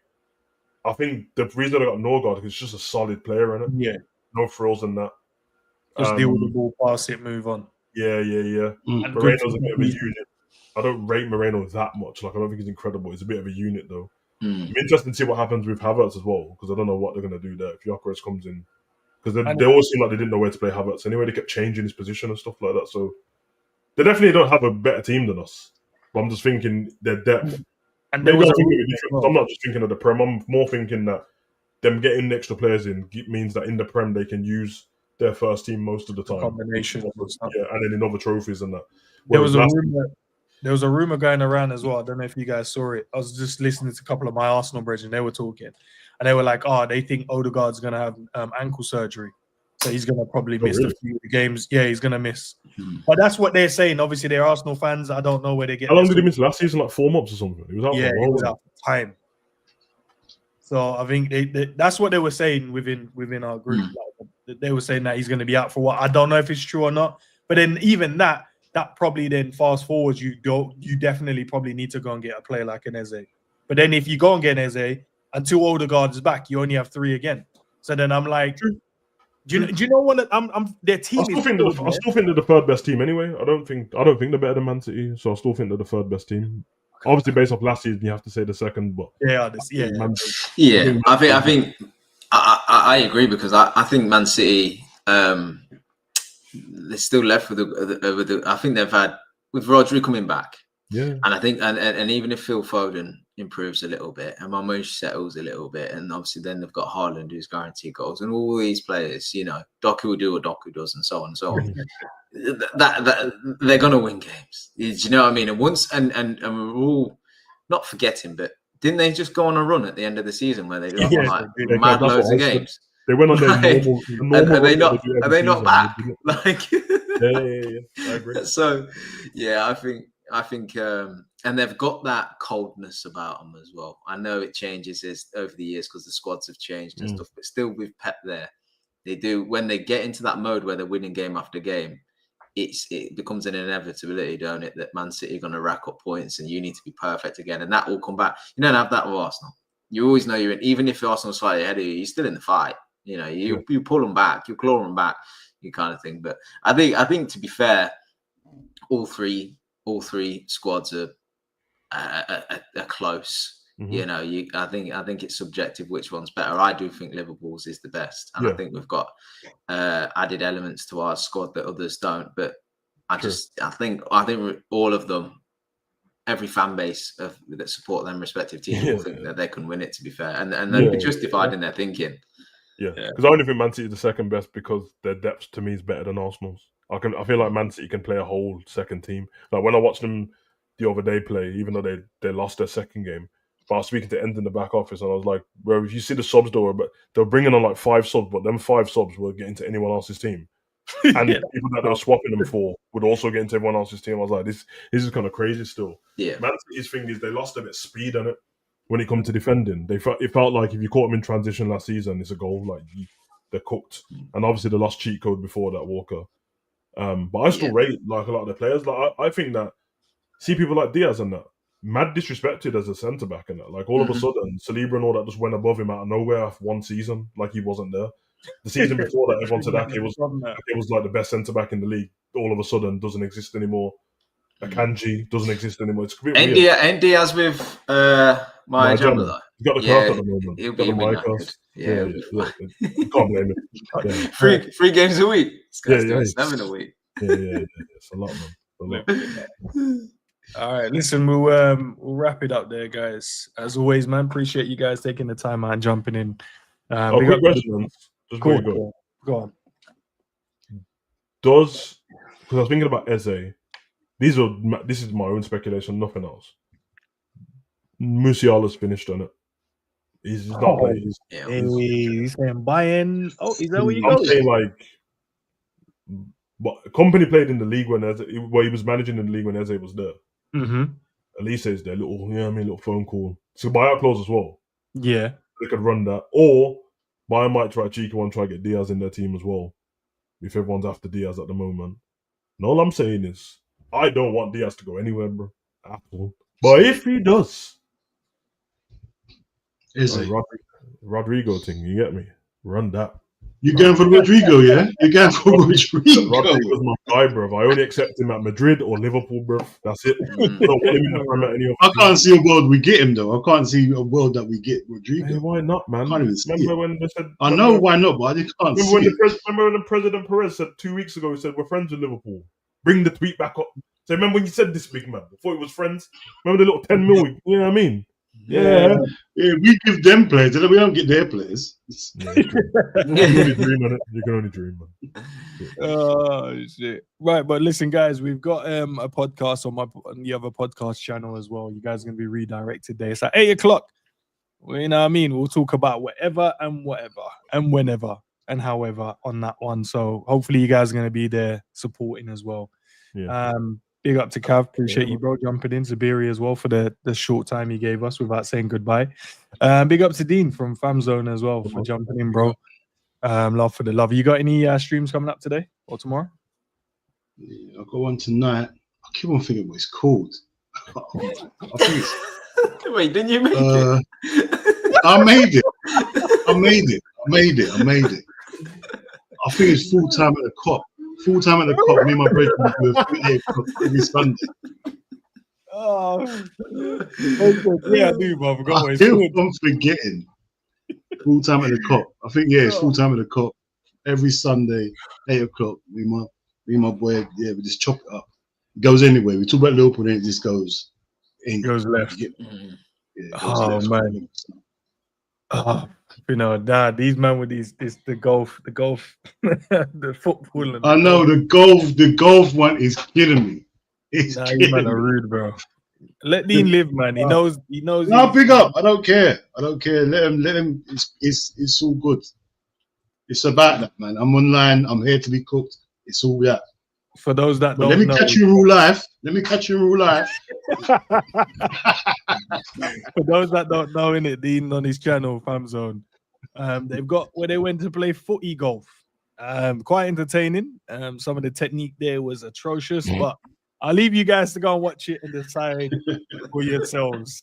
That's why you keep seeing the football thing. You see the football, and now they've added a leg in there. Now it didn't have a leg; it used to be just the football and the golf thing. They're taking the mic, bro. Nah, they're just saying the technique is way off, bro. That's all it. Oh no, technique. The technique is bro. crazy. Sav, big up to you, bro. Do you have any streams yourself? Nah, bro. But Semenyo's on the new contract. Oh, I know. I saw a 5-year deal, bro. Yeah, it's what I tell you again.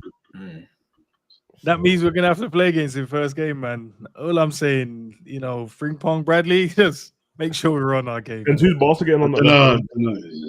Who's Barca on the now that Williams decided to stay? Do you think they're gonna try Diaz again?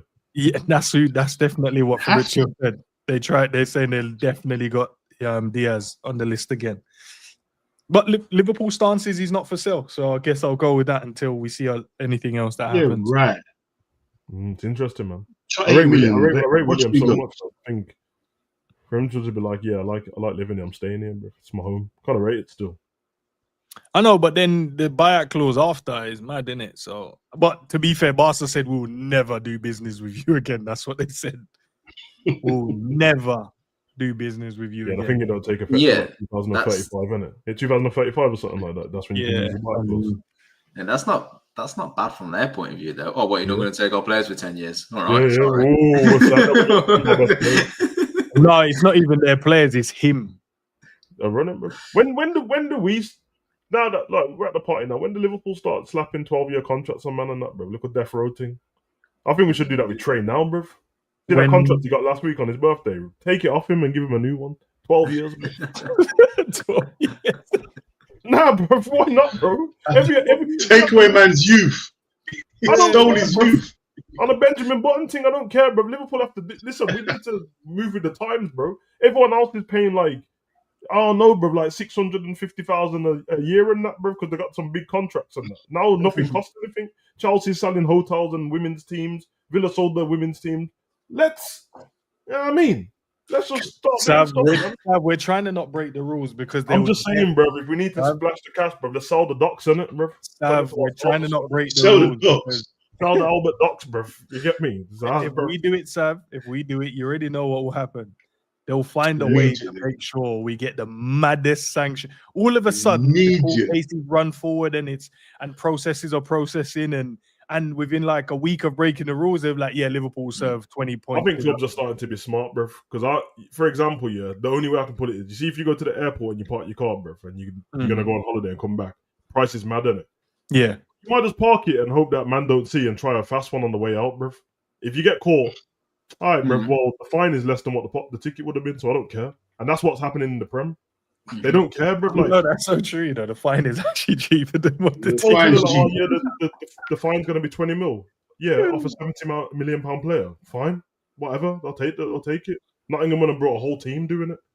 Villa just bet on. They literally just bet on. We'll qualify for the Champions League and make the money back up, and it didn't work. And it's like, all right, then we'll sell our women's team to ourselves. Fine. But to be fair, I did see on the Premier League thing that they are going to get something done. Them and Chelsea popped up saying they broke the rules. Villa's got 20. Chelsea is 20 at the moment, but they're saying it can go up to like 90 mil. But they don't care. They'll find something else to sell.